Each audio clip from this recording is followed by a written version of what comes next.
Okay, we are now recording. Good morning. I am Daryl Eatman, the Chief Examiner and the host of today's Civil Service Commission meeting. Leanne Guzman, Project Coordinator, she is our co-host.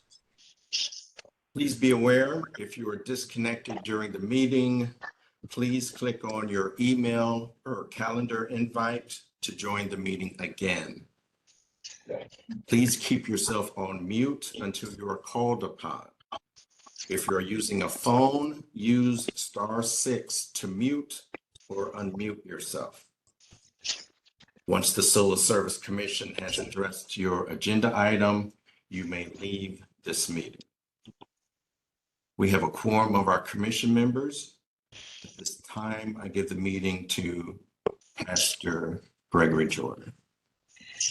Good morning. We call to order this meeting of the Civil Service Commission. We start with our roll call. Commission members: Michael Fleckinger, Vice President. Present. India Pierce Lee, Secretary. Present. Cyrus L. Patton. Present. And Gregory Jordan is present. Counsel is Patricia Aston, Assistant Director of Law. Present. Office of the Civil Service Commission: Rashawn Long, Executive Director. Present. Leanne Guzman, Assistant to the Executive Director. Present.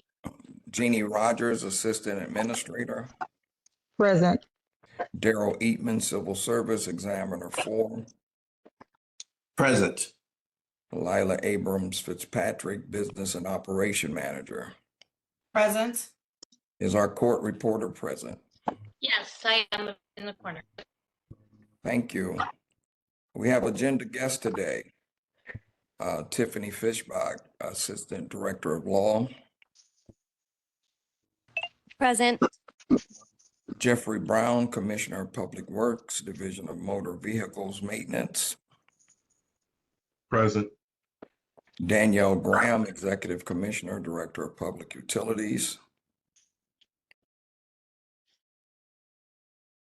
Alex Johnson, NTNT Representative.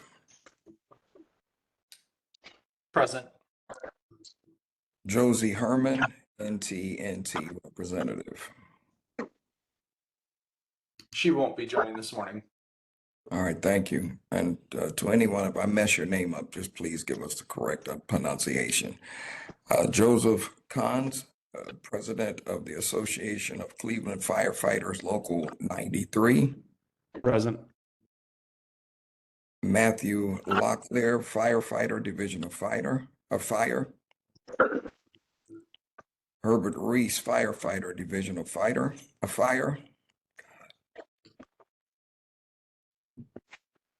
Anthony Derwish, Firefighter, Division of Fire.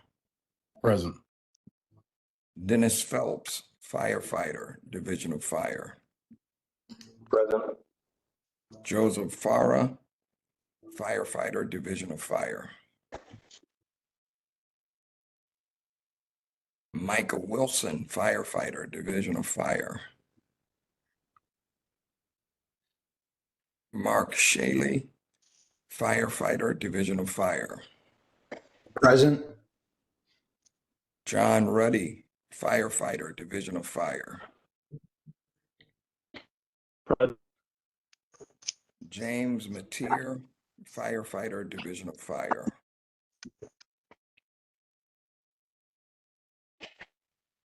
Patrick Hagman, Firefighter, Division of Fire. Thomas Lally, Firefighter, Division of Fire. Richard Bowman, Firefighter, Division of Fire. Present. Patrick Corrigan, Firefighter, Division of Fire. Present. Andrew Gorski, Firefighter, Division of Fire. Present. Aaron Pierce, Firefighter, Division of Fire. Present. Lucas Wright, firefighter, Division of Fire.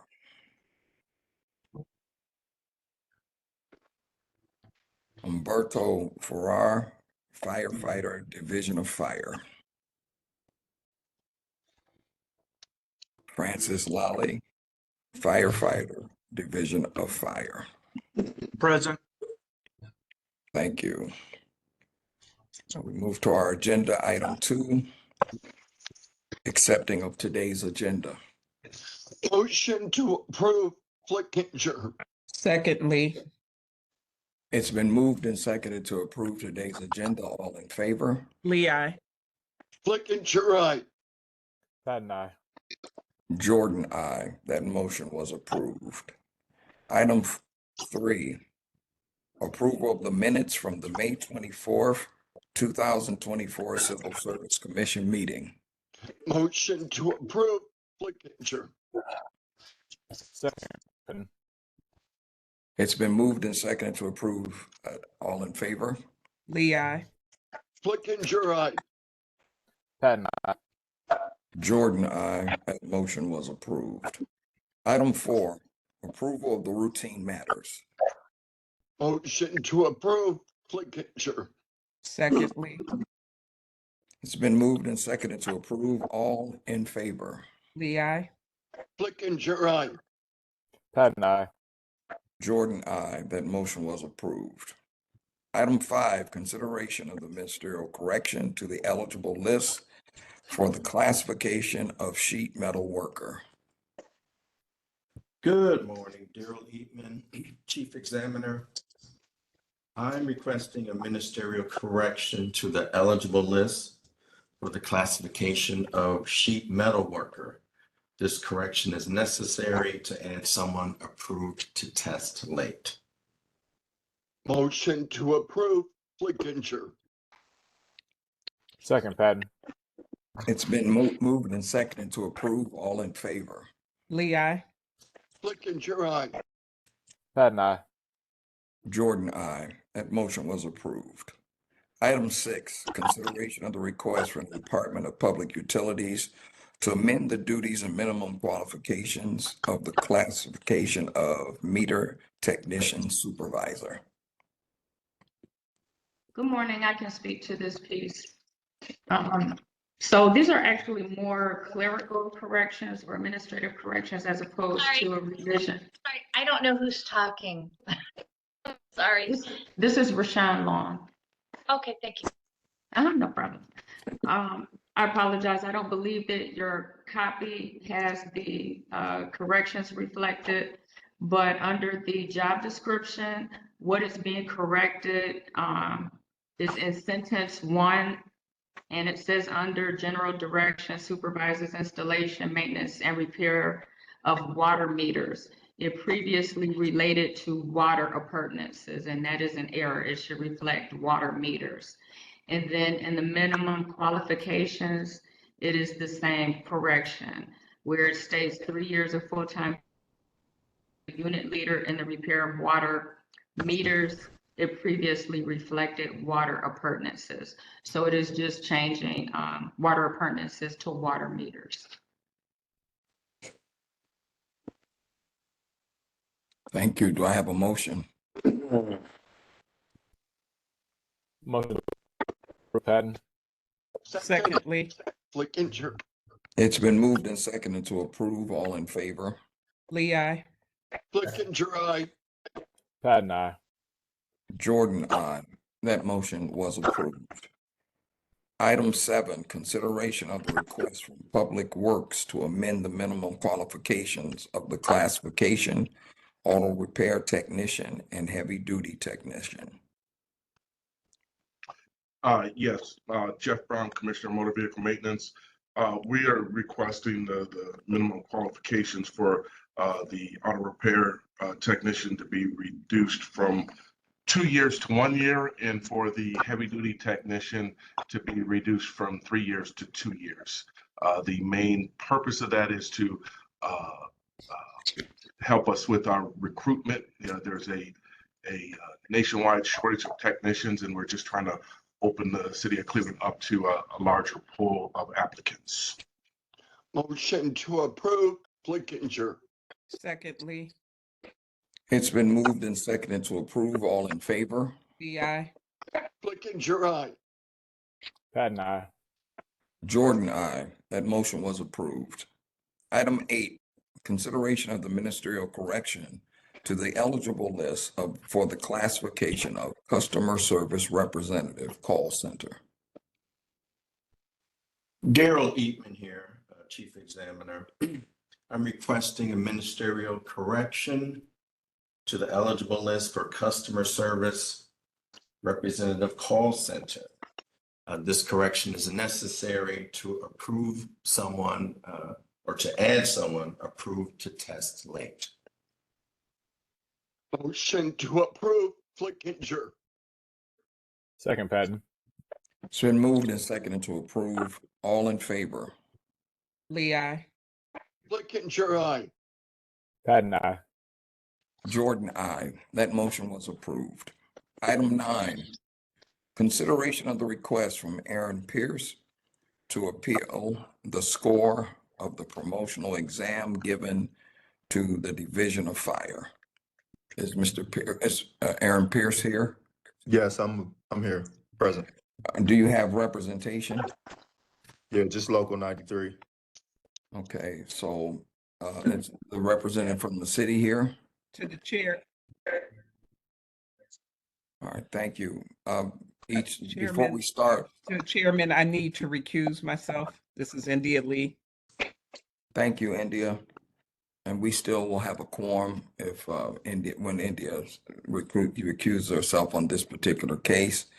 So we'll move forward with this appeal. I just want to make sure that all of those that have appeals understand you have a total of 10 minutes to present what you want to say. You can do it in one piece or you can do it in segments as you so choose, but your total is 10 minutes and that's for both sides.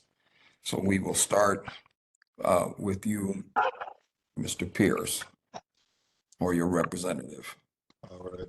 Good morning, everyone. I'd like to thank you for your time. I'm not here to fight the system or cry over spoiled milk. I'm not looking for any handouts. I just want to achieve and do better on the next exam and be put in a position to be able to do so.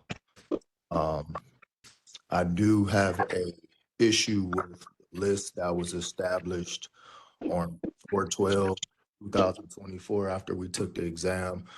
I feel like the list should be established with a new date.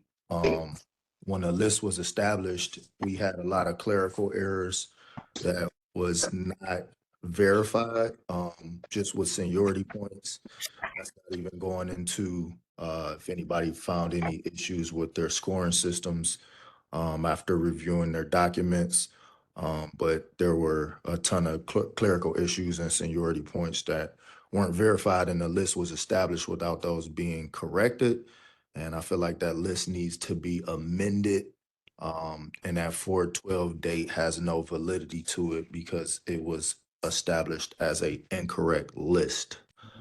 Another thing, in the last meeting we had, there was a statement made. I don't remember the lady's name from NTN, but she said the documents were destroyed with our notes and the note taking of the assessors from NTN.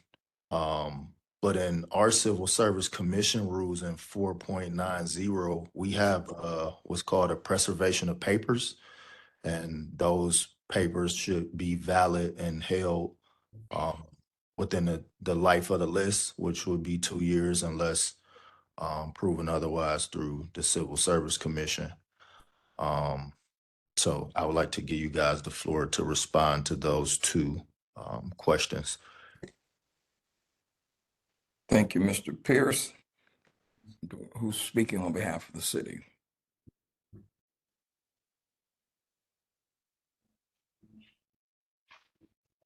I can address the issue with the seniority points. There were some errors identified in the seniority points, but those issues were addressed and an amended list was submitted to the commission for approval.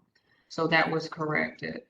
And I'll let Alex speak on the issue with the preservation of papers or documents. So will that April 12th date still be valid even though? Sir, if you could allow the completion of the side before you go forward, thank you. Thank you, Mr. Pierce. Alex, you have the floor.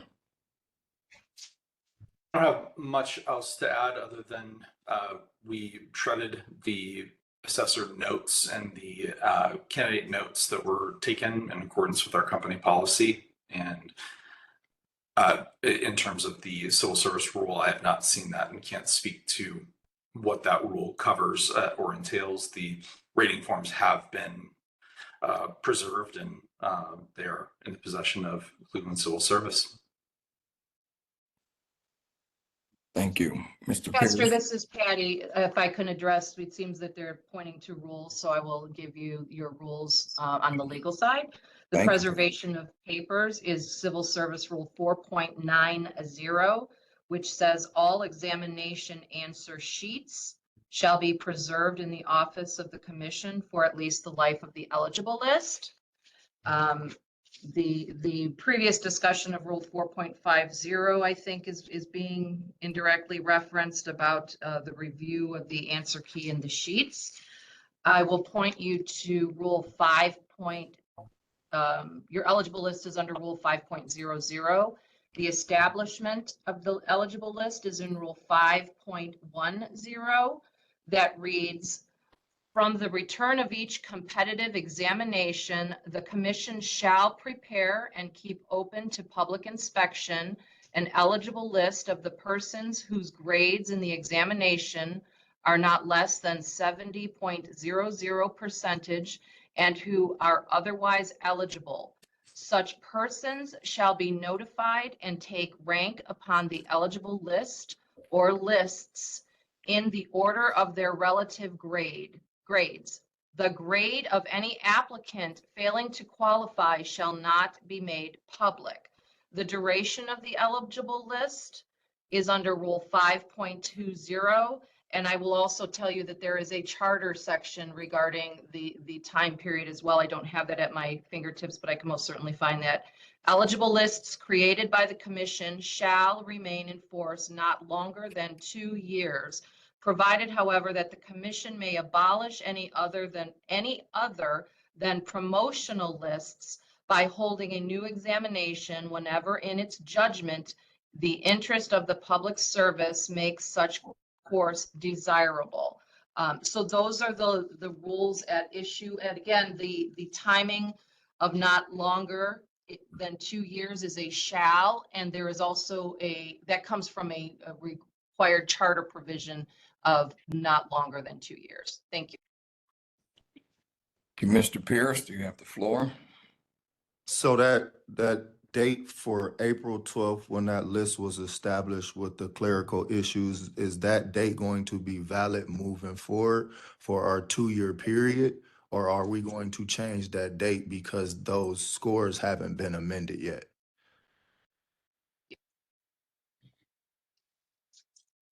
Pastor Jordan, to Rashawn, were those scores, that list was amended at the prior, when they did the promotion test came back, were those incorporated into the list? Yes, the corrections were incorporated into the list, although I don't recall which commission meeting those were approved, but they were corrected. And Pastor Jordan, I apologize. There's also a promotion rule that under Rule 7.00, which this would qualify for as well. But before I get to that, to Rashawn Long, the executive director, the director of the commission, and the resending of the letters by mail, did that incorporate the corrected list scoring as well? Yes, it did. So, Pastor Jordan, the city's, I believe the commission and position is that it was correctly certified and made corrections to the list. This commission certified on the date that it heard, which I'm going to presume that Mr. Pierce's date is correct, but the eligible list that you heard in your previous hearings and certified it. Okay.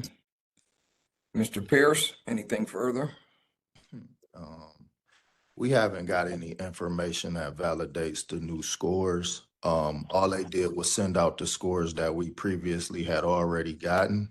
So individuals still need to come down on a case-by-case basis to be able to average out their scores if they wanted to see them.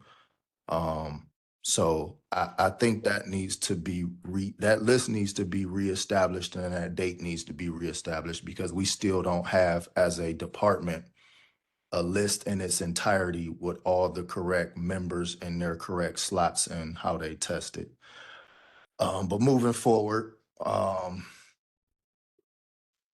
we have an issue with testing cycles. The list is supposed to last 2 years for us.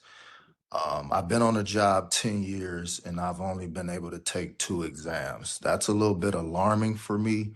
I feel like that stunts the professional growth of each individual within a department that wants to test and wants to climb the ranks. And it creates a bad rapport throughout the department as well. We need to figure out a way to establish the list every 2 years, even 3 years. Like I said, your professional development and growth is being stunted, and you get a lot of individuals who's in this position, and we all have to take the exam because we don't know when the next one is going to be presented. I took my first test when I had 3 years. I've in 2017. We didn't get a next exam until 2024. We need to revisit past practice and standardization because we keep ending up in this same boat. We in the same predicament every time we take competitive exams. And I feel like we just need to go back to the drawing board because this is going to keep being an issue. So that there has to be something we can do to reestablish the proper testing cycles. That way, if an individual doesn't feel like he's ready to make that leap to be a leader of men running into burning buildings, at least he'll know, within 2 years or 3 years. Pastor, I don't mean to interrupt, but is this relevant to your particular appeal case currently? Yeah, I was giving him a little leeway, but Okay, thank you. because I feel that we're probably going to hear that again. So I just wanted to, Mr. Pierce, pertaining to your appeal of your testing is really what we would like you to direct your comments to. All right. As far as wise is the test date, NTN and the city sent out emails about how you should conduct yourselves at the testing sites and what was to be expected. When we arrived, they collected phones and et cetera, et cetera. But on the day we took the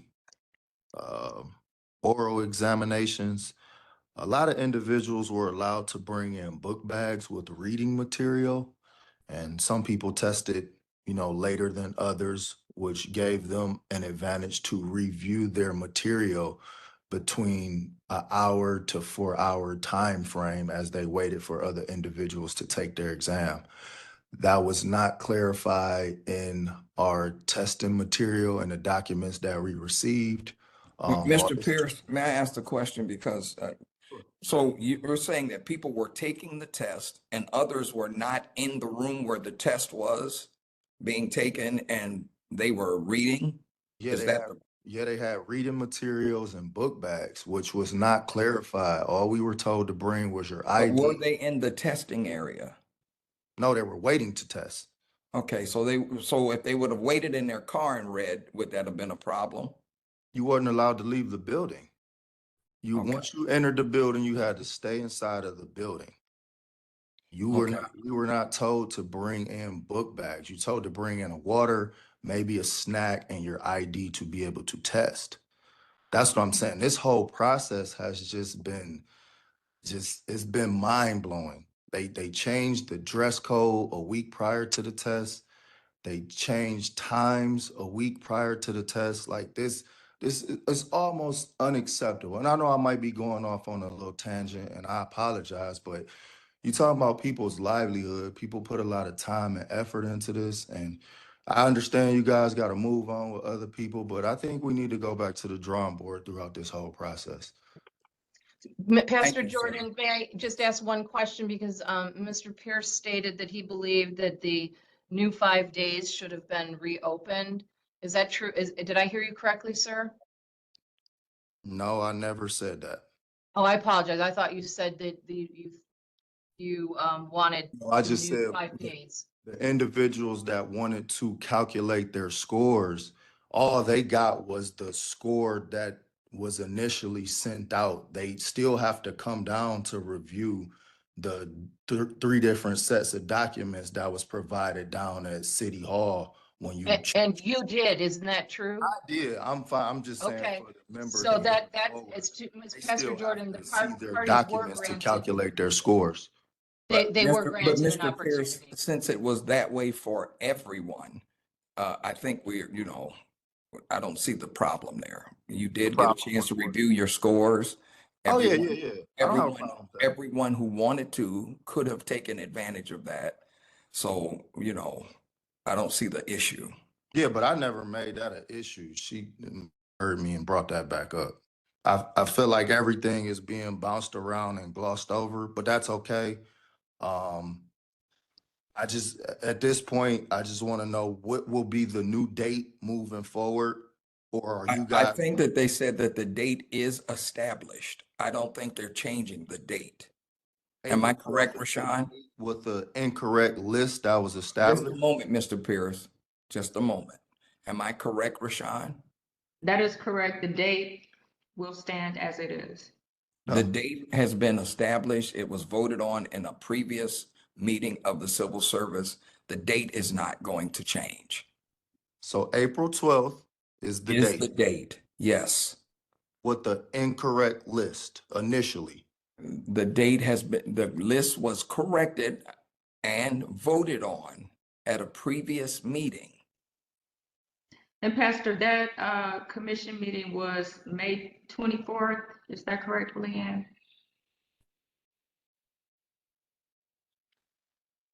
Were any members of the Division of I Fire? think she's muted. don't- At any rate, Yes. the correction was presented at the May The May 24th 24th. commission meeting.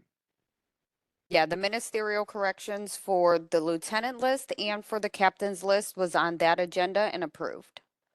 Okay, we just haven't been privy to that information, that's all. I have nothing else further. You all have a great day. I appreciate your time. Thank Pastor you. Jordan, just as a follow-up, those agenda items that is published, this is all a public record for that matter. And then just to make sure the record is clear through the chair to Rashawn, did notice of all corrected testing scores go out to all the applicants as required by Rule 4.50? Yes. By it mail? did. Thank you. Yes. All right. Do I have a motion from the commission? Motion to deny the request, Flickinger. Second, Patton. It's been moved and seconded to deny the request. All in favor? Flickinger, aye. Patton, aye. Jordan, aye. That request was denied. Item 10, consideration of the request from Matthew Crockett to appeal the scores of the promotional examination given to the Division of Fire. Is Mr. Crockett here? Yes, I'm present. Are you presenting yourself or will you have representation? Representation from Local 93 is here, and they can speak on my behalf at any time, but I will be speaking for myself. All right, Mr. Crockett, as previously stated, it's a total of 10 minutes per side. You may begin. All right, well, first of all, like Firefighter Pearson said, or Lieutenant Pierce said, thank you all for your time and for hearing us today. So my understanding, we have 10 minutes now. If somebody's answering a question, does that take away from my 10 minutes or is it? I have a stopwatch in front of me running your 10 minutes. Okay, so I'll get into my appeal here in a second. I have my main question for today. What is the objective for today's meeting? Is it for us as candidates that took the test to prove why our appeal is valid, or is it just a session to wait for 10 minutes and hear that we're denied? Because I already got a denial letter for a meeting that I wasn't at, which was rectified from Director Long, which I appreciate. So my first question is my agenda for today to prove my appeal be accepted. Director Long, I'll let you address that. Yes, so as everyone is aware, we all had an issue with the cyber attack. Some of our systems were down, so Mr. Crockett inadvertently got a denial letter before he was heard, because I believe he was scheduled previously, I'm not sure. But that was corrected, and we did make very clear that there is no preconceived decision or disposition made. It was just a clerical error. So the purpose of today's meeting for you is to present whatever appeal that you have. I can't speak to that. So you have the floor to talk about, whatever your issue is with the fire promotion and present it to the commission, and then they will make a determination on whether your request is approved or denied. Thank you, Director Long. So on that, is there any talk of our appeal prior to this meeting? Is there a special meeting within civil service looking over our letter and talking about it, or is everything based on the information that we provide today, whether we are approved or denied? Are you directing that to me for the commission? Yes, anybody on the commission, we don't, this is our meeting. Our meetings all have to be public. Right. No, and I understand that, so thank you for that clarification. Let me figure out how to rephrase this. So prior to this meeting today, most members of the Civil Service Commission have not seen our letter of appeal, and we're presenting that currently. Is that correct? When we have a Civil Service Commission meeting, maybe that Wednesday before, they send us out the packet so we can read them. We do not meet together until we have a public meeting in a public forum. Thank you for that clarification, because I just wanted to make sure, because I know this question was talked about in the previous meeting in some sort of capacity. So my appeal that I sent out then in regards to the written examination, specifically the petition period. I went down for the petition period, and during this time, like a lot of other things that have happened, there were directions, but there's some uncertainty. When we got into the room down at the Fire Training Academy, as the petition period started, we were told that we needed to divide up into captains and lieutenants, whoever took the test. That information was not relayed to us prior to that, and candidates were given their material based on their control number. So my control number from the beginning was 2059. As the books were being passed out, they were calling the number, and you got your testing booklet, and inside was a Scantron and a copy of the answer key. So as candidates got their material, my number was never called, and I was the last person to get my material. The number that was being called was 2057. Again, my number is 2059. So after several attempts of calling 2057, another member of, I'm not sure if it was an NTN representative or a representative of civil service, came up to assist to try to find whose material it was. In the meantime, there was already people going through and looking at the test material, reading questions, grading their answer key. After maybe a couple more attempts, a representative from the fire department came up, said the same thing, called out for 2057. At this point, I'm one of the only people without the testing material because my proper number is not being called.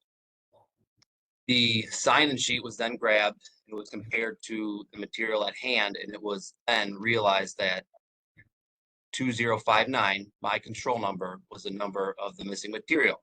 And I was giving my material, and upon receipt of that, I requested to have additional time to work on my petition because members had already started working.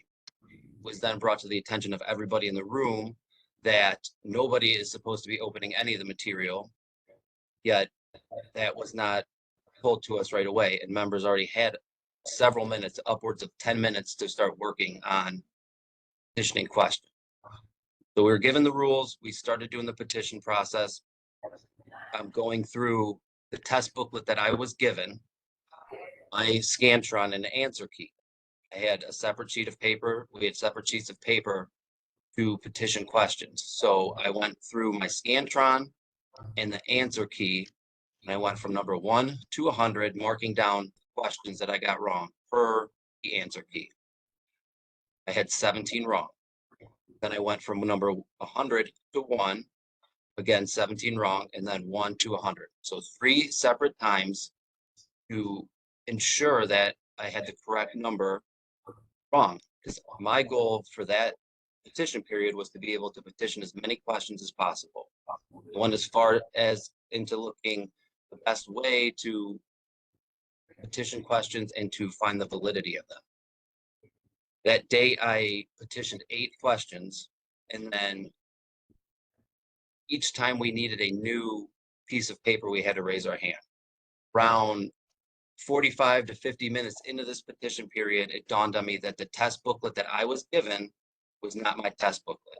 And I was under the impression, as many other people were, that we were to get our test booklet with our Scantron and the answer key associated with that test. So once again, I raised my hand, a representative came over, and I made it very clear that this was not my test booklet. My test booklet, as we were allowed to, was written on. It had underlines, it had circles, it had question marks, it had X's. I took a total of 1 hour and 57 minutes on this test.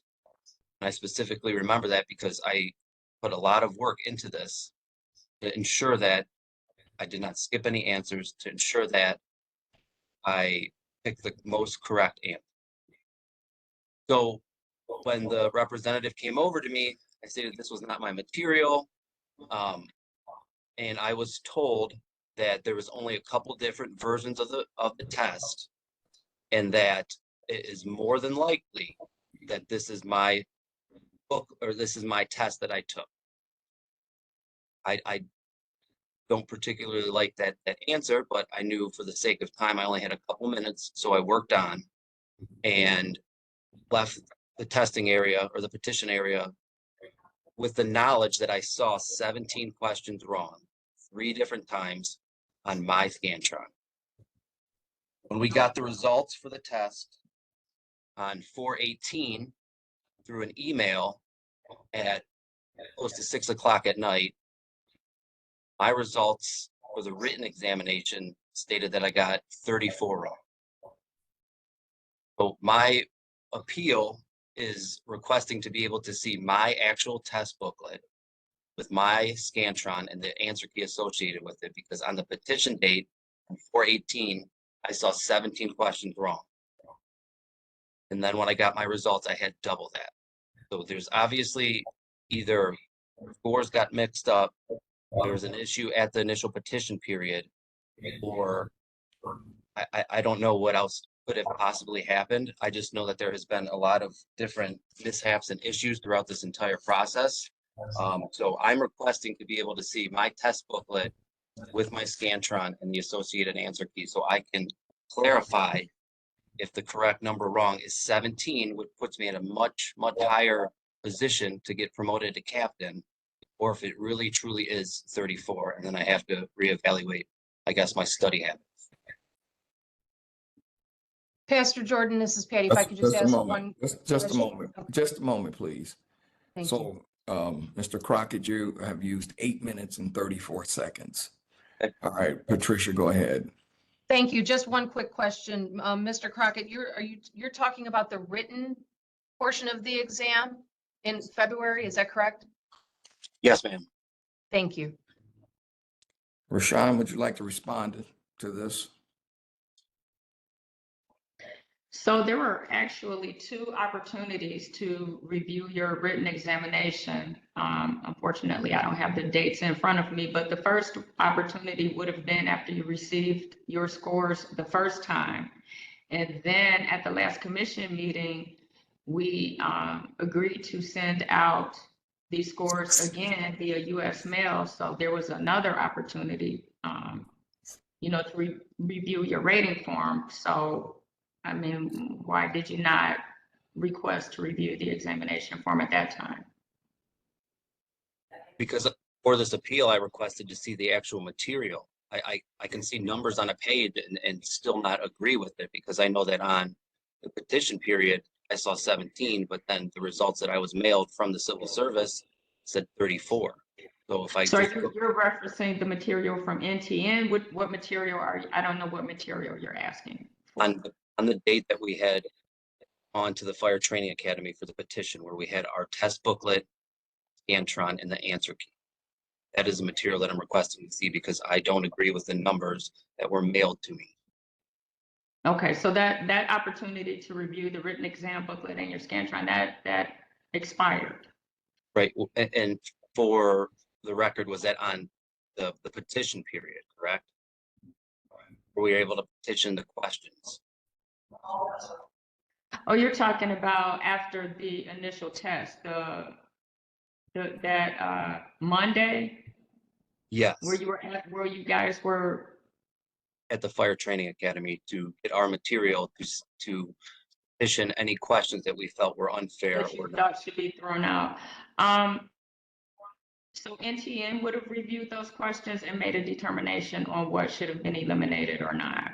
Right, and that's my issue isn't with that. My issue is the fact that on that Monday, I graded my tests 3 separate occasions at 17 wrong. When my results were mailed out to me, it was stated that I had 34 questions wrong. There's a huge discrepancy. So my appeal is requesting to be able to see my actual test booklet, the booklet that I had in hand on the date of the test that I wrote in, my Scantron that I wrote the answers in the bubble key, and the answer key to that test. So you still would have had to request to see the written examination within the time frame. So did you do that? That was through my appeal. I don't know what the date was. I mean, I don't have a point of reference. I don't know what date you did, but if you requested to see the examination key within the time frame, you would have been allowed to do so. Pastor So I Jordan, would this need is a date Patty. on when that occurred. I don't know. Go ahead, Rashawn, are you Patricia. talking about the 4.5, the first after the written exam in February? You're on mute, Ms. Long. I'm sorry. If I am understanding him correctly, that's what I am referencing, yes. So I think I'm unclear on what he's asking, but I'm referencing that review period, yes. So Pastor Jordan, to Mr. Crockett, after the exam at the end of February, I believe it was, sometime in middle to end of February, the rule 4.50 allows for a first 5-day period to challenge any answers, et cetera, to come in during that first 5-day period immediately after the exam was given. Did you do that? Yes. So to clarify, the written exam was on February 17th. Our assessment center, or the assessment center that I was at, was on the 23rd of February. Our petition for the test originally was supposed to be directly after the test. So directly after we took the written examination, we were told that we were going to see our tests, but we weren't going to have any of the material, and it was kind of a cluster. So a date was set up, which was February 26th at the Fire Training Academy for members to come in that took the written test to be able to go and petition our questions. And that's when I was talking before, that's the date that I was referencing to, where I had 17 questions wrong. And then all of a sudden, I'm getting my material and there is 34 questions wrong. Thank you. So I would turn to Alex from NTN, I think would have to answer that because he's talking about the written portion of the exam. Thank you, Pastor. Thank you. Alex, you have the floor. Thank you. Yes, we conducted a review and hand scoring of the candidates' written exam, and we've confirmed that this is correct. We have no evidence to suggest that anything took place that would have incorrectly scored that exam. I believe some of the discrepancies between your count and the final score, it may be due to the standardization process of scores. And so I would encourage you to reference the document that Cleveland Civil Service has provided for an explanation of that. But we can't speak to your count on that. Our exams are scored by machines and then reviewed by humans and people on our team, and we can confirm that they are correct. Anything further, Mr. Crockett? Yeah, so he said that it's possibly an issue with the standardization. I find it very hard to believe that a standardization score would double somebody's questions wrong. And I understand that it is humans that double check it. And there is a huge, over 22% of human error that affect many people. I'm just requesting to be able to see my Scantron, the answer key, and my proper material, because on that date that I went down to the petition period on 2/26, there was a huge mix-up with my number. So I cannot rely on the fact that this was actually my material, because the material that I had in hand at the Fire Training Academy on February 26th showed 17 questions wrong. So I believe that there's some mix-up, and I'm just requesting to be able to see my testing material with my Scantron and the answer key, so I can confirm whether or not it is 17 questions wrong or 34 questions wrong. Thank you, sir. Rashawn or Alex from NTN, do you have any further comments? No, sir. I do not. Do I have a motion from the commission? Motion to deny the request, Flickinger. Secondly, Second, Patton. It's been moved and seconded to deny the request. All in favor? Lee, I. Flickinger, aye. Patton, aye. Jordan, aye. That request was denied. Thank you. for your Item time. 11, consideration of the request from Lucas Wright to appeal the scores of the promotional examination given to the Division of Fire. Is Mr. Wright present? Is Mr. Wright present? Right, moving on to item 12. Consideration of the request from Umberto Farrar to appeal the scores of the promotional examination given to the Division of Fire. Mr. Farrar present. Is Mr. His Farrar? appeal says he was going to withdraw the appeal from his documentation. Okay, thank you. Item 13. I'm sorry, I don't know who said that. Patton. Oh, I'm sorry. Okay, thank you. I'm looking for the light. Understand. Item 13, consideration of the request from Matthew Lockyer from the appeal of the scores of the promotional examination given to the Division of Fire. Is Mr. Lockyer here? Item 14, consideration of the request from Herbert Reese to appeal the scores of the promotional examination given to the Division of Fire. Is Mr. Reese present or his representation? Yes, I'm present. Thank you, Mr. Reese. Will you be speaking on your own behalf or will your union be speaking? No, I'll be speaking on my own behalf, sir. All right, Mr. Reese, the rules still apply. The 10 minutes for you to present what you want to present to the commission, and your time begins now. Okay. Good morning, all. I would like to thank everyone here for their time. And I would just like to jump right in. And I would like to kind of pick up where Lieutenant Crockett left off.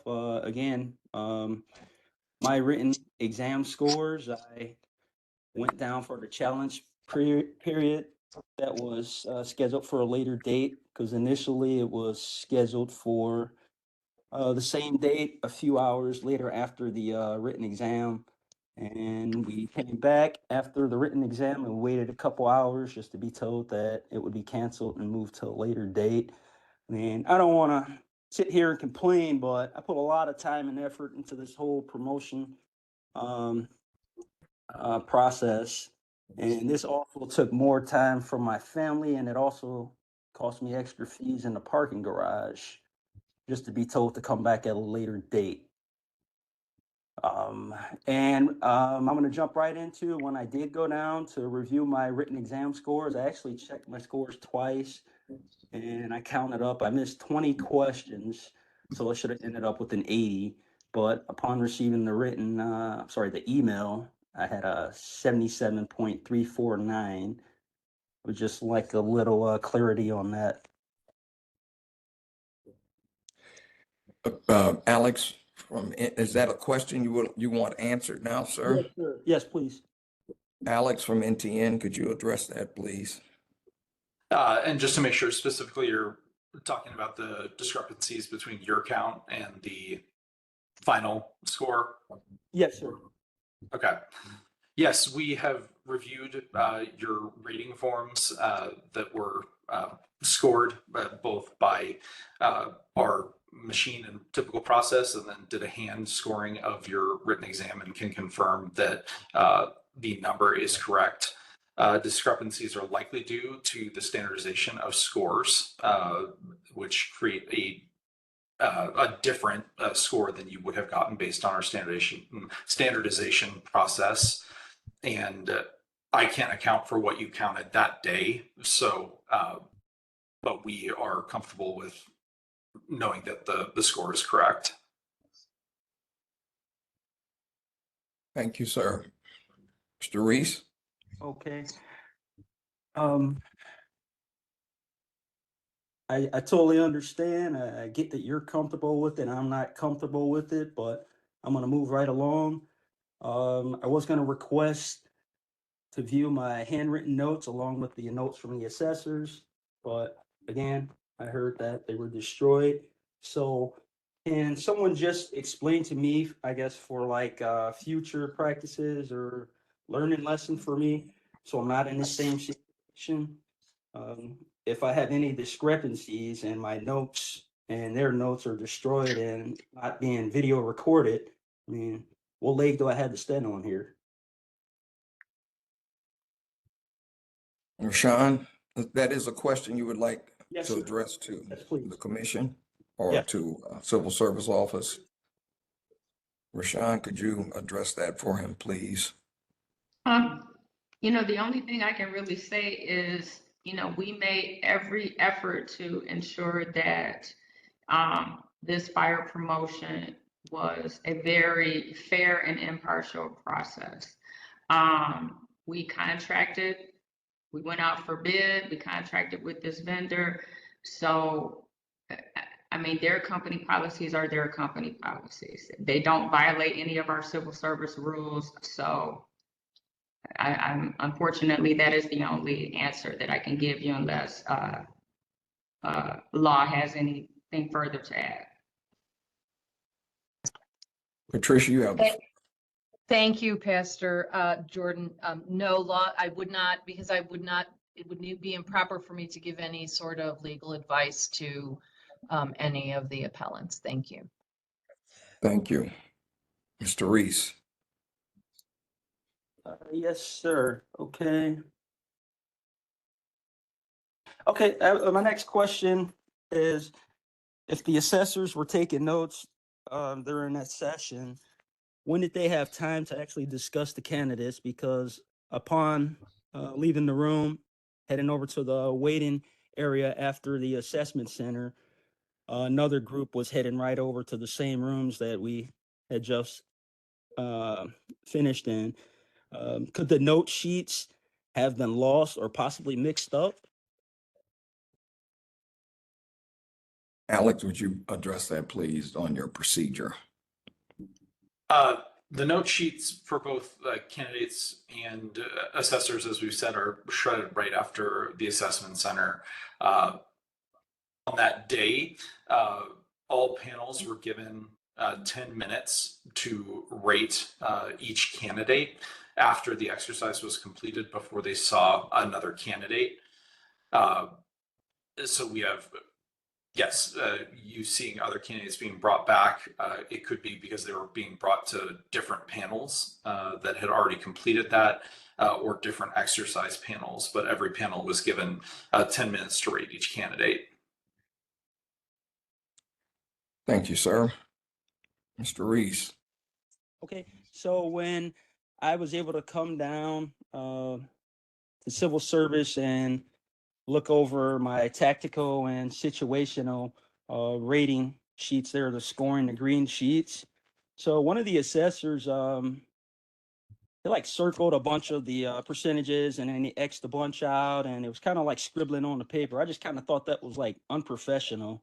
Like I didn't even know how to like actually determine what percentage he gave me because like I said, he like circled multiple percentages and then he X'd out multiple percentages there. I even asked, I'm sorry, I don't remember the representative from civil service there if she could kind of decipher, and she told me that was a good question to say for you guys during my appeal process. Can anyone explain that? Alex, do you have an answer for that? Yes, assessors obviously are human from time to time, and in the midst of their discussions can circle the wrong answer, and they're instructed to correct it, as is reflected on the rating forms.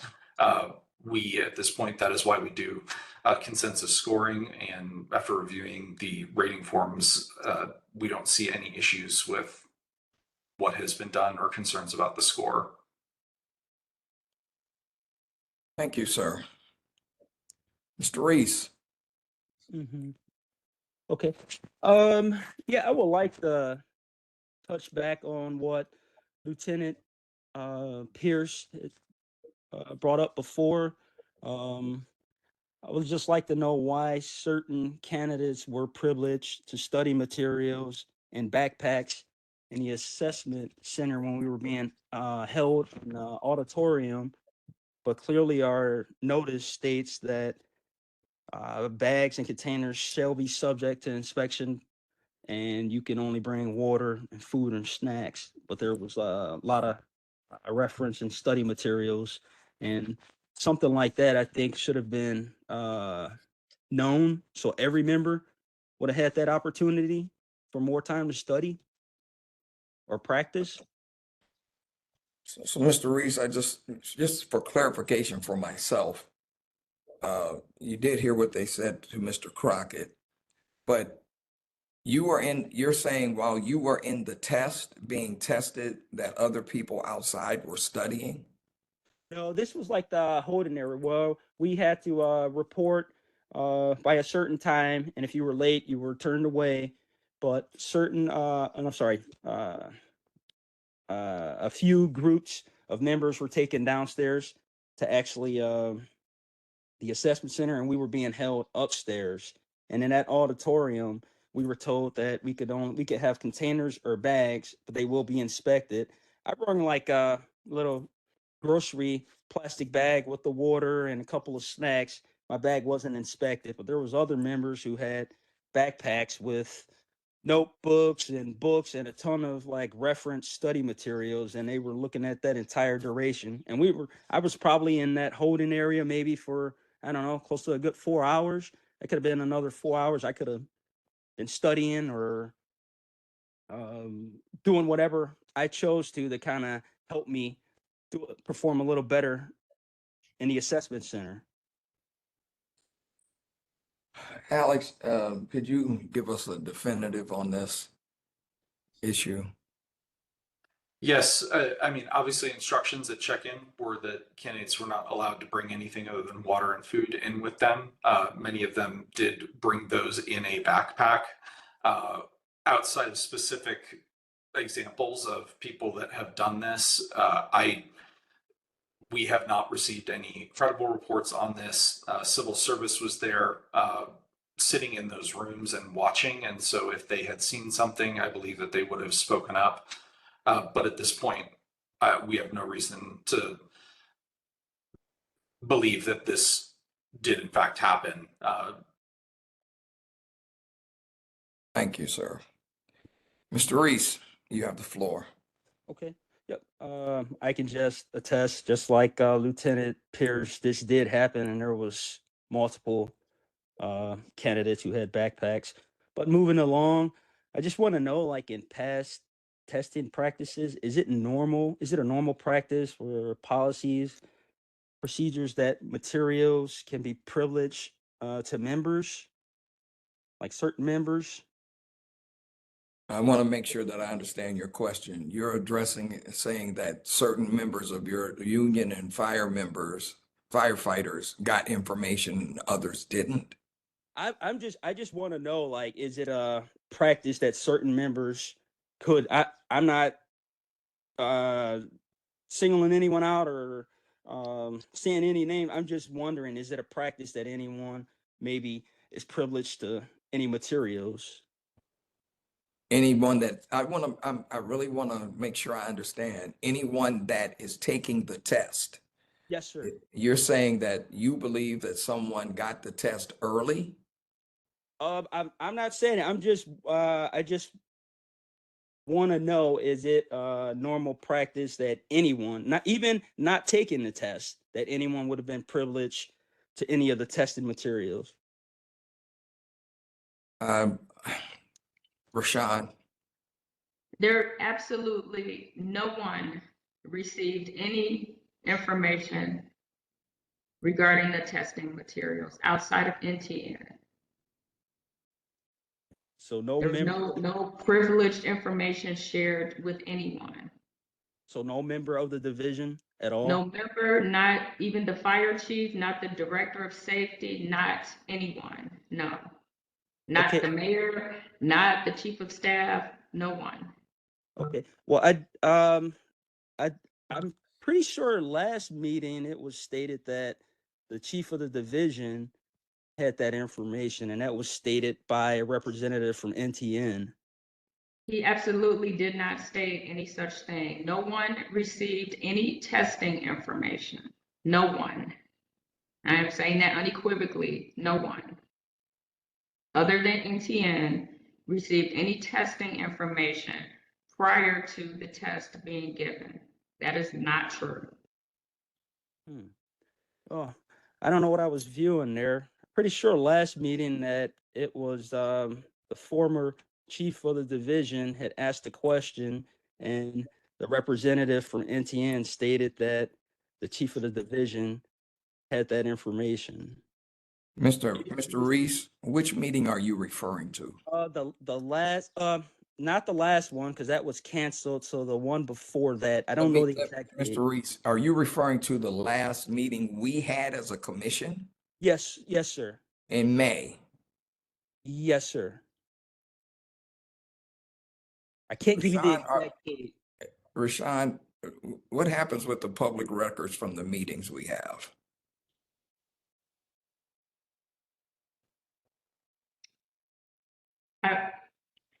I'm pretty sure the commission meetings are available to be viewed on YouTube.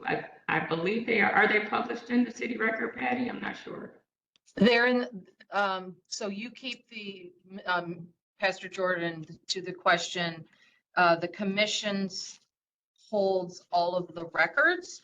You just approved the minutes and the transcript today on item, item number 3 or whatever. So that is now a public record of that transcript that exists. And so then the commission holds all of its meetings publicly, and the recording is on YouTube. So that, yeah, this is all public. So, and you just literally today accepted and approved the transcript from that hearing. Thank you. All right, so Mr. Reese, you can continue. Okay.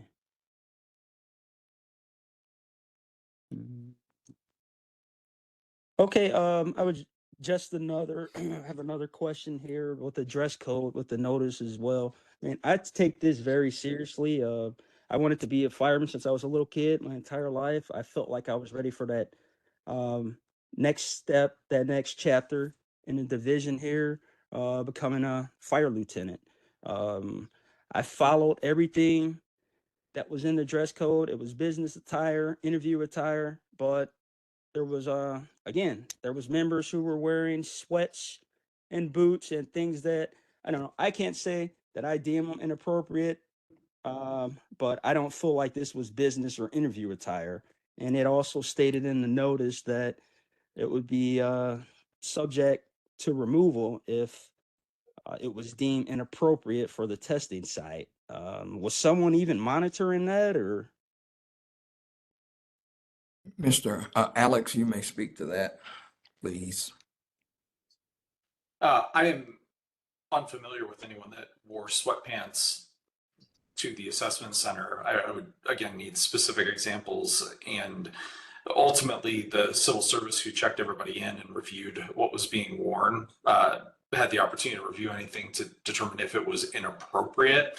But I don't, in terms of professionalism, that was left up to the candidates on how they wanted to present themselves. Alex, just for clarification, so if I came to the interview and I was deemed inappropriately dressed, but you interviewed me anyway, would that affect my score?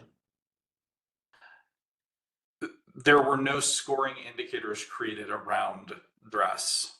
Okay. Thank you. Mr. Reese? Okay. So I like to just jump back to that previous question. So again, no member of the division was privileged to any materials. Mr. Reese, I believe that's been asked and answered. Okay. Okay. All right. To the chairman, may I ask Mr. Reese a question? Certainly, go right ahead. Yeah, Mr. Reese, since you keep bringing it up, can you tell us if someone told you they had that information? Is why you keep asking. No, I just going off. Okay, I just want to know because you keep insinuating this, so I want to know if you had privilege knowledge to that fact that somebody may have had that. Oh no, I'm not privileged to anything except hard work. That's it. All right, Mr. Reese, you may continue. I think that's all. I would like for everyone to actually take the time and maybe consider what I stated here before you actually deny me. And again, I'd like to thank everyone for their time. Thank you, Mr. Reese. Do we have a motion to consider? Motion to deny the request. Second. It's been moved and seconded to deny the request. All in favor? Lee, aye. Flickinger, aye. Patton, aye. Jordan, aye. That request was denied. Item 15, consideration of the request from Anthony Darwish to appeal the scores of the promotional examination given by the Division of Fire. Is Mr. Darwish here? Yes, I am. Good morning. Morning, sir. Will you be speaking on your own behalf or you have representation? I will be speaking on my own behalf. Okay, the rules still apply. You have 10 minutes and you may begin now. Of course. First and foremost, good morning to all of you. The reason for my appeal originally was to get transparency on the formula that you all used to calculate the scores. You guys have since provided that documentation, and it was a very challenging formula to comprehend. I actually could not do that. I took it to an off-site facility and paid somebody else to calculate these scores using the formula that was given to me by the Division of Fire, I don't know, whatever document you guys have provided us. And I went down for the testing review process, and I gathered all the scoring from all the different assessors. And I brought all that documentation to the offsite facility, and I gave that information to them, and they went ahead and did their job, and they calculated up all these scores. And they did a great job. I honestly didn't think they were going to, when I came back to review the results, I didn't think they were going to be anywhere near. Everybody freaking. I'm sorry? Mr. Reese, could you mute yourself, please? There you go. Go ahead. Anyways, I didn't think they were going to come close to being able to calculate the score, but they were pretty close to being accurate. I had her go over it a few different times. The only discrepancy that we came up with was the written exam was only to the 10th, and every other score was rounded to the second decimal place, the 10th. With that all being said, their calculation on my end, as opposed to NTN, was off, just a couple fractions. But those fractions would actually move me up one position. That being said, my request at this point would be to have NTN recalculate my score specifically, since I did put this appeal process in. And since I did take the time to go and pay for this off-site facility to review my scores, which I do have documentation for if you need that, and just show me how they calculated it. Just so that I could see, I'm not saying that my site's right. I'm not saying that their site's wrong. I'd like to just see the transparency in that and see which is, because one spot, it may just be one spot, but to me, that's one spot. The floor is yours. Thank you. Thank you. Tricia or Rashawn, would you address that, please? Thank you, Pastor. I would actually defer to Alex as to, I think everything was forwarded to him for preparation of today. So I'd like to hear from him. Thank you. Yes, we've reviewed the answer forms and the score calculations. Not seeing what your calculations were, I can't speak specifically to it. It sounds like we are dealing with what is perceived as rounding issues, and how your whoever helped you may not have done that correctly. All of our scores are calculated. If you see in Excel, when you round something up to 2 decimal places, you're still if there's 7 decimal places after that, it's still in that cell, and that is what is used in those calculations. And so that's why we recommend everybody doing it in Excel, because they will get a similar score. It was, and I'm familiar with that. Is it possible that you can look, I'm sorry to interrupt you. Is it possible you can specifically look at mine? Which is We have reviewed them and stand by our score calculations. I'm sorry, I got the PA system behind me going off. What was that? I've reviewed them and we stand behind our calculations. If we haven't learned anything today, I mean, there's errors all over the place. I mean, with Lieutenant Crockett, there was a denial email that was sent to him. That was, clerical error. There's been seniority points that were miscalculated. There's errors that can possibly be made. And I mean, you're just kind of like washing this under the table when this is important to me. I mean, I know I'm just one person out of, 500-600 people. I'm not very happy with your response. I apologize. Can I see that? I would like to see that. I'm saying. I would like to see that process, how you guys calculated that. So Pastor Jordan, if I may, is that what you're requesting as your remedy from the commission, Mr. Darwish? I guess I don't understand what you requested. What was that, ma'am? It appears you're asking for a specific remedy from this commission. Is that what you're requesting? I would just like some transparency from NTN with my specific calculation and scoring. And if the commission can help me get that through NTN, then absolutely. So Pastor Jordan, to Alex, did you specifically re-look at Mr. Darwish's calculation before today for this hearing? Yes, we reviewed his answer sheets that he has had the opportunity to review. We've double checked our calculations and are comfortable stating that they are correct. Okay. And the way that they were calculated by us is exactly what is on that form that you were sent. There's nothing that we're hiding from anyone. I guess that kind of answers my question. I just wanted to confirm that it was double checked prior to today, I guess. Thank you. Okay. Is there a way that I can get that documentation?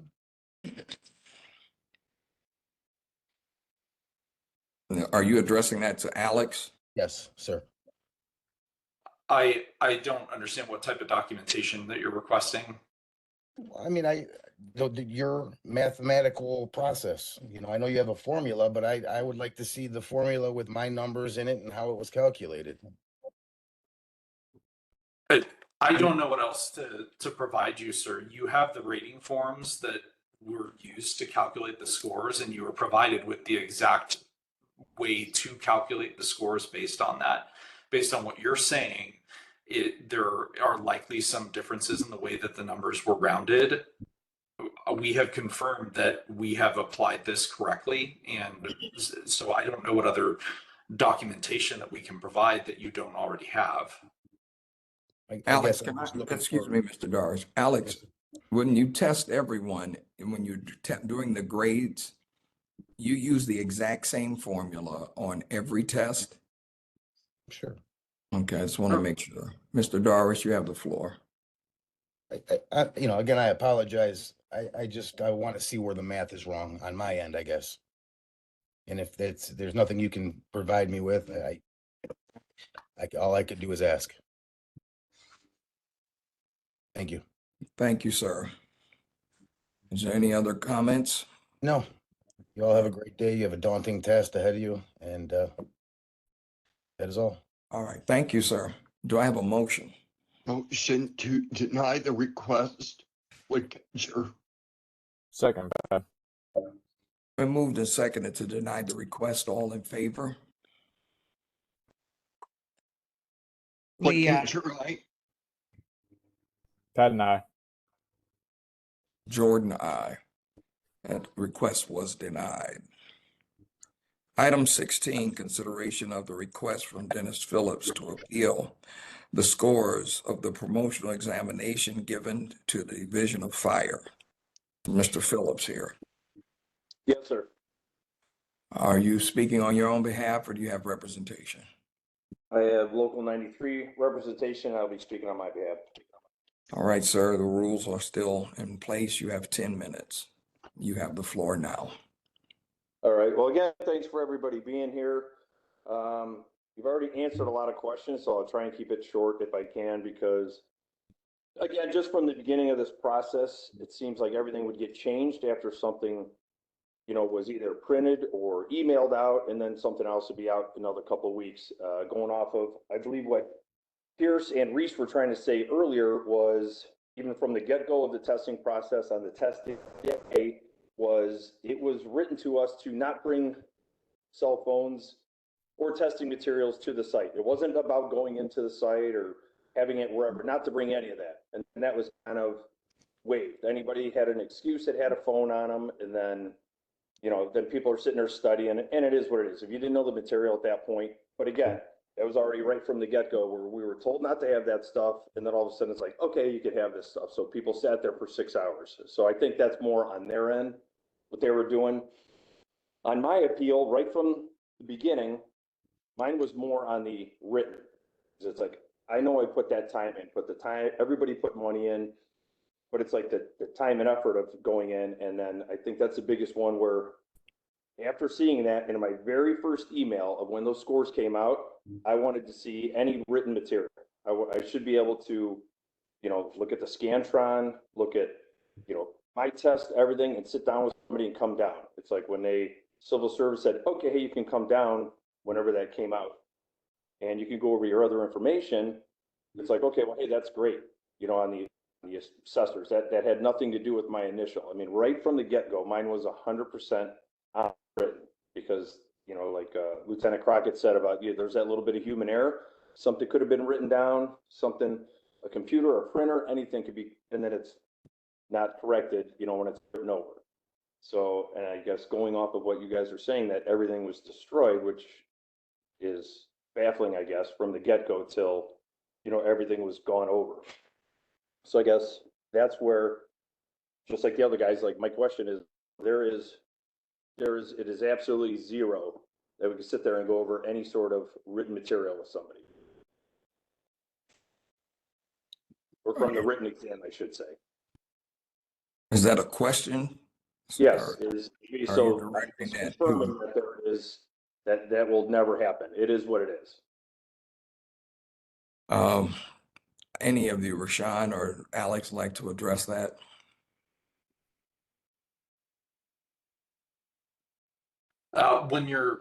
Just to clarify, when you're talking about the materials from the written exam, are you talking about there were no assessor notes even taken during that?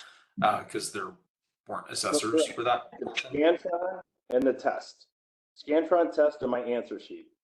Just like going down and when we looked at it, then all of a sudden, why can you look at it once? And that's a part of this whole full process. It's everything, like all the results should be in a file, like from the get-go. And then the 2 years, everything, then get rid of everything. I don't understand why, okay, hey, you got to go down and look at that. Then you could appeal that. Well, now how can you appeal it? Now it's all gone is my question. So I'm just confirming that that's just gone. So my written score, it is what it is, or however you guys say, oh, it's confirmed again by you guys, but it's like, that's why I should be able to go like any other test that I've taken over a 27-year career where, there's so many little notes in there from the assessors of any point of tactical, situational, written. Everything's in a folder and you could go back and look at it. And then this, it just seems like it's kind of all over the place, if you will. And I apologize for lack of a better term, but like that was right from the get-go on the emails. I was asking about my written score. And two, and I asked because, right after the test, of course, like all of us, we sit there and we talk about it. You're going over questions and you're like, yeah, that's right. That's right. That's right. Oh, that one wrong, whatever it is, they're fresh in your head. And then you see, I guess, how poorly I scored, if you will. So it's like, there's where it raises questions, when I feel I'm at one score and then I was close to actually what Lieutenant Crockett was, where I'm 20 off of, I could see missing 1 or 2 when verifying or going and checking my score, and to be that much, and regardless of doing the standardized scoring, that's not going to make it that far off. So I'm just confirming that. So there is no way I could go back over any of my written material or from the written exam. Alex, would you answer that? Well, this is a civil service policy, and based on civil service policy, he's had the opportunity to review those at this point, and they will need to speak to their position on that. But as of now, I believe that time to review that has expired. Thank you, sir. Mr. Doris, you may continue. You have anything else? No, it's Phillips, but so. Phillips, I'm sorry. No, that's okay. So you're saying that's expired, but yet I just went down a few days ago. So how can a portion of the test be expired and not the rest? How could you be allowed to look at a portion of it? Is where I went down again now for the second time, and I even, explained to their civil service. I'm like, well, that's great. I can come down. But now the second time they had the calculation for the math, which they did not have the first time. And, so we put all that together. Hey, that's great. But again, how can you take a third of it or half of it, whatever you want to say, 40% of it, and that part's just gone until everything was combined and done. That's what I guess I don't understand, is like how that has come and gone. Pastor, this is Patty. I think that Alex was referring to the first portion of Rule 4.50 that we discussed earlier about the period, the 5 working days, the 5-day period after the written exam to come up with the answer key. But I think Rashawn can address that more clearly of that, what happened with that process. Thank you. Director Long. That's pretty much it. You were given 5 days and that time has expired. The second portion that you're referring to is relative to the rating sheets. And so that 5-day period was opened up again once we sent those letters out in the United States mail. So we gave you an additional 5 days after you received those scores. That was for the rating forms. And the reason they weren't provided initially is because we did not have them. Okay, and I get that, Ms. Long, and you guys have been great, getting back with everybody on the emails and everything. But there again, if the appeal was first put in, within that 5-day period, and it was on there, then how can it just be, while an appeal is going on, then how could it just be like, okay, well, you had time to appeal there, so you put an email in or answered whatever or appealed that process, and then it just was gone. Then it was just, we're like, hey, you had to do everything within then, which we didn't get an email initially, and some of us right there on day 5, we put it through. But again, I guess I don't understand how, when you're appealing that part of the process, then how it just, that's it. It just said, okay, well, hey, that one's gone. That's that window. We're still, however many months right now, we're going through this process. So I guess that's my question. So it is 100%. It is what it is on the written test as of right now. Yes. Okay. Well, that's awesome news, but it's, I don't, again, how you could sit there and take a percentage of a test and say, well, that portion's out. I guess my next question was, were any of the rating forms that we had, so the rating forms that either time that we came down to, were they rewritten at any time? Who are you addressing that question to? Whomever those rating forms would go to, I guess, whether it be NTN. So when those assessors filled out those forms and their notes, which obviously we don't even have any notes or anything on there, but were those rewritten on another form? Alex, would you address that? I'm not sure exactly what the question is. The question is, you got a form, you just rated me. Okay, all that goes into whatever file. Now you guys are going over the written, you're going over all the examinations and everything. Were those 3 forms, because they seemed they were signed, some of the dates didn't match up, but they were signed and circled very cleanly, like they were brand new pieces of paper. I'm asking, say, you had a green form that you sat there and got the check off on.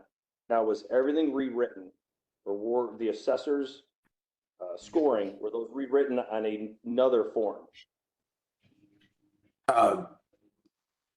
If I don't have any reason to think that they were, we've looked at the rating forms, and yes, from time to time, if an assessor makes an error that is very clear and requires them to rewrite their scores, but we have not done any rewriting and are not familiar with anyone that specifically wrote.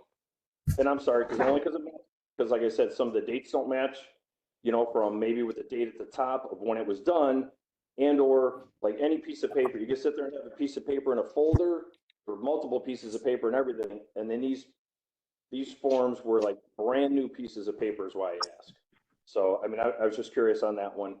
And again, it just seemed like like with some of the dates, it should have been that date of the assessment. It should not have been a later date that was written on there. That's what raises eyebrows. Like, okay, well, somebody was filling this out later when they were redoing a package to make it nice and clean.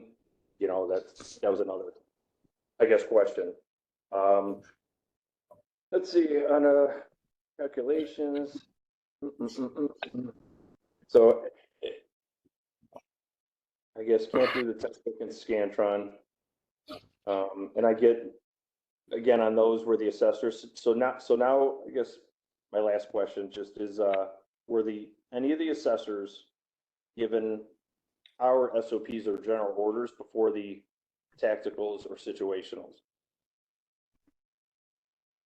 During the training period for assessors, they were provided the relevant department like SOPs or whatever was needed to those and they were trained on them. And so they were familiar with those that were relevant.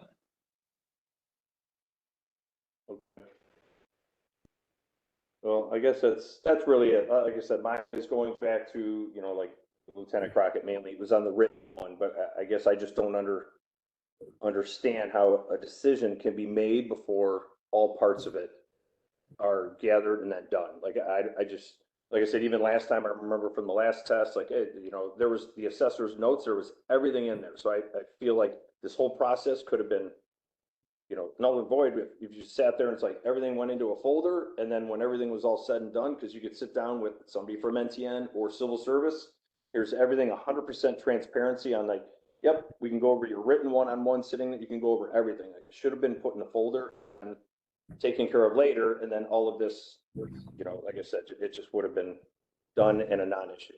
So, and me personally, like I said, with 27 years and looking at some of the personnel that are on here that, you know, mates or people I work with, it's tough to sit there and look where they say it's paramilitary on this job and it's not. And safety first is always what we're supposed to do, and it's kind of scary the direction we're going right now. And you know, I mean, we got to watch each other's backs, but it's kind of scary with the youth influx, and I think the immaturity on the job right now of how the testing is. And I know some young guys aren't going to like that I say that, but it's like to sit there and have 3-year guys complain or 4-year guys complain that, you know, about a testing process. I mean, our job isn't the same as a lot of people's jobs sitting there behind a desk. So, but I appreciate the information, and you know, you guys take care. Thank you, sir. Right. Do I have a motion on Mr. Phillips' appeal? Motion to deny the request, flick picture. Secondly, It's been moved and seconded to deny the appeal. All in favor? Lee, aye. Flick picture, aye. Patton, aye. Jordan, aye. That appeal was denied. Item 17, consideration of the request of Joseph Farrar to appeal the scores of the promotional exam given to the Division of Fire. Is Mr. Farrar present? Item 18, consideration of the request from Michael Wilson to appeal the scores of the promotional examination given to the Division of Fire. Is Mr. Wilson present? Item 19, consideration of the request from Mark Shaley from the appeal of the scores of the promotion examination given to the Division of Fire. Is Mr. Shaley present? Yeah. Yes, I'm here. Morning, sir. Can you hear me? Yes, we hear you. Are you representing yourself? You'll be speaking on your own behalf. Yeah, I believe there's representation from Local 93 here, but I'll be speaking for myself.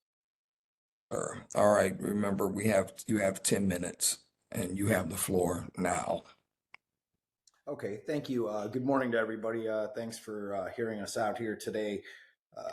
Appreciate your time.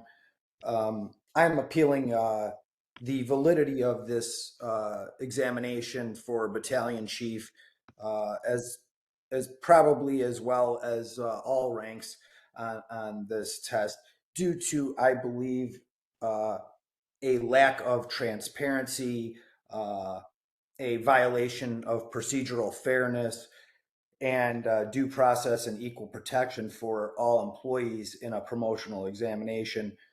I believe that you know, there were expectations set by directions given by NTN Candidates prepare based on the directions provided. Any changes to these directions undermine the fairness of the test, and there is legal precedent in the courts that have consistently held that changes in testing conditions create an unfair disadvantage.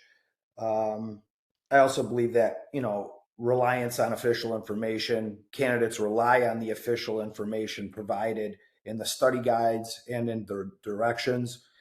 Changes to time limits on tests can disrupt their presentation and performance strategies and have impact on their performance. Test takers often allocate their time and practice under specific conditions, and altering these conditions can disproportionately affect their performance, making the results, the test results, unreliable. There is, the tactical portion of this test accounted for the biggest portion of our grade. Undoubtedly, it had the most problems. We received a study guide which laid out a few parameters, but it caused more confusion than anything. It didn't give us any indication of the duration of the exercise, which is critical to the preparation, and I would say the single biggest detail to allow you to prepare for the test properly. Every single prior promotional test, which I have been a part of, which has been 2 for lieutenant and captain since I've been on the department, we were given very specific time, constraints that we would have to work with. On the last 2 tests, we were told we would have 15 minutes to, present, and at the 7.5 minute mark, we would be given an update, and then have the remainder of the time after addressing that update to finish our presentation. Everything was very clearly laid out for us, and it made it a lot easier to prepare and know exactly what we were told, exactly what they were looking for, and how long we had to speak and how long we had to say that. This time we were given none of that information ahead of time, which made it very difficult, because these incidents that they were having us address, these are incidents that take hours to handle in real life. And now you're asking us to present what we would do in these situations in an unspecified amount of time. And when we walk into the test and we're asked and we're told in the directions that we're going to have 13 minutes to present, that gives you a little, okay, I have 13 minutes. But then when you get in and you take the test and you have that pulled out from under you and you only have 7.5 minutes, I believe that is gives an unfair advantage to certain people, and it really just voids the validity of this testing process. It sure it sure threw me off, as well as I know it threw many others off in the testing process.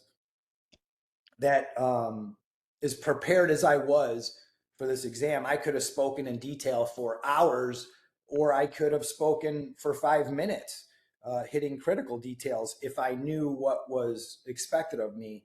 But I believe it's completely unacceptable to provide candidates with a 13-minute time frame and then only give them 7.5 minutes without any prior knowledge or notice.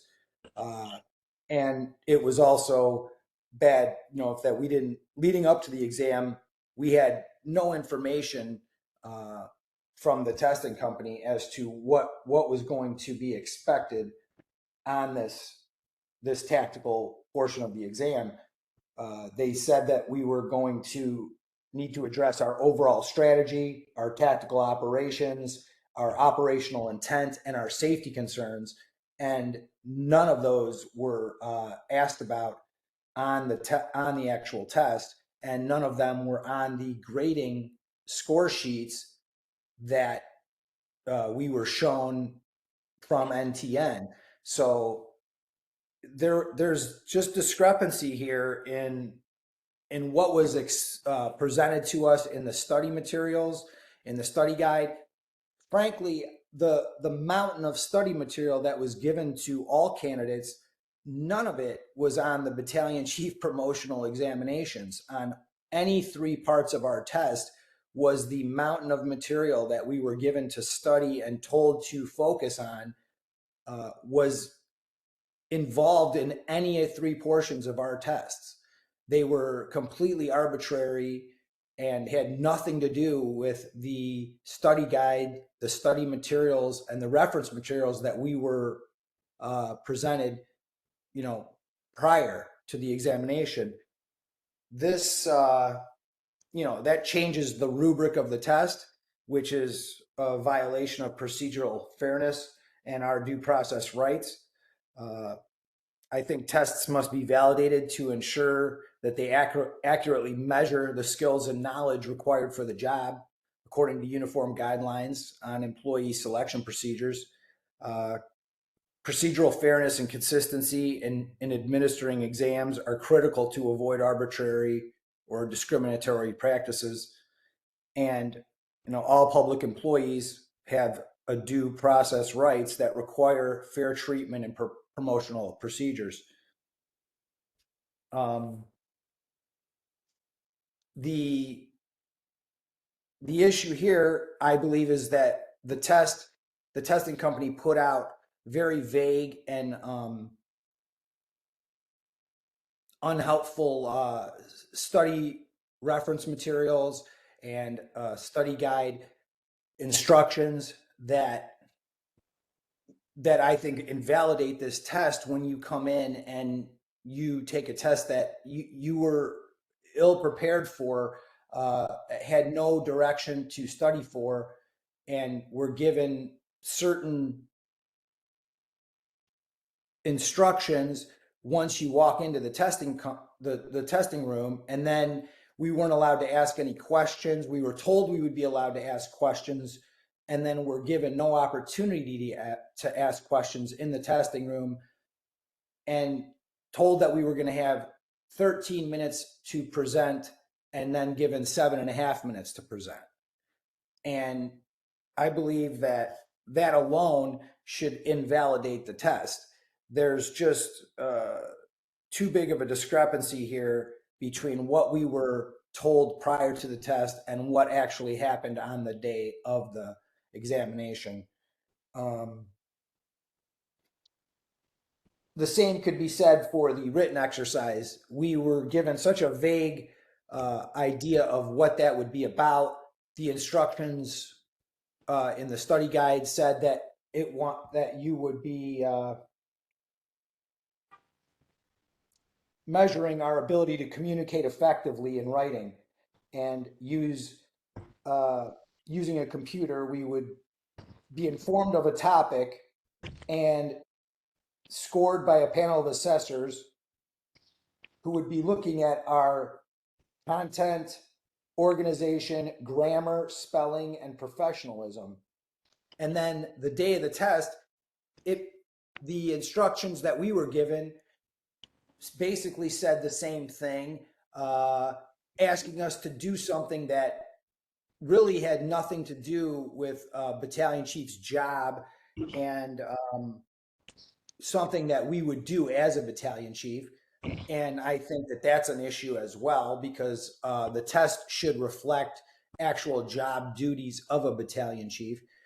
So there was no way to prepare for this, thinking that you're going to we could have been asked to write anything, but we were told that grammar, spelling, punctuation were, those were the one Mr. thing Shaley, that was. excuse Yes. me, your 10 minutes has expired. Okay. Thank you. Do I have any comments from the civil service office or from legal? Thank you. This is Patty. I'll go first. Mr. Pastor Jordan to Rashawn. Were there any discrepancies on treating any of the candidates differently? You're addressing that to Rashawn? Yes, to Rashawn.